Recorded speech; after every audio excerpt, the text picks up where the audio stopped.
वास्तव बातमी। पोलीस भरतीतून या टप्प्यात राज्यातील 17,471 पदांसाठी तब्बल 17,76,000 उमेदवारांनी अर्ज केलेत। उमेदवारी अर्जाचा विचार करता पोलीस भरतीसाठी किमान 6 महिने लागतील एवढे अर्ज आहेत। त्यामुळे एकाच उमेदवाराने एकापेक्षा अधिक जिल्ह्यात वेगवेगळ्या पदांसाठी अर्ज केला असल्यास त्यांना आता एकाच जिल्ह्याची निवड करावी लागणार आहे। त्यासाठी हमीपत्र देणे बंधनकारक करण्यात आले। सोलापूर ग्रामीणमध्ये चालकांच्या 9 तर पोलीस शिपायाच्या 85 जागांची भरती होत आहे।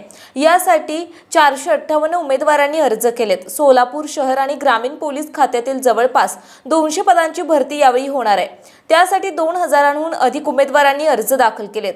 तर सोलापूर जिल्ह्यातील अनेक तरुणांनी वेगवेगळ्या शहर जिल्ह्यात भरतीसाठी अर्ज केले आहेत।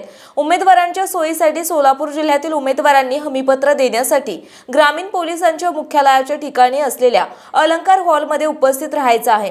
बुधवारी आणि गुरुवारपर्यंत हमीपत्र देण्यासाठी मुदत देण्यात आली। हमीपत्र भरून घेतल्यानंतर त्याचा अहवाल अप्पर पोलीस महासंचालकांना प्रशिक्षण आणि खास पथके पाठवला जाणार आहे। लोकसभा निवडणुकीची आचारसंहिता संपल्यानंतर उमेदवारांची मैदानी चाचणी सुरू होणार आहे। विधानसभा निवडणुकीपूर्वी पोलीस भरतीची प्रक्रिया पूर्ण करण्याचे नियोजन गृह विभागाने केले। महाराष्ट्रासह सोलापूर जिल्हा आणि माळशिरस तालुक्यातील महत्त्वाच्या आणि ताज्या बातम्या पाहण्यासाठी भूमिपुत्र न्यूज चॅनलला YouTube वर सबस्क्राइब करा आणि बेल आयकॉन प्रेस करा।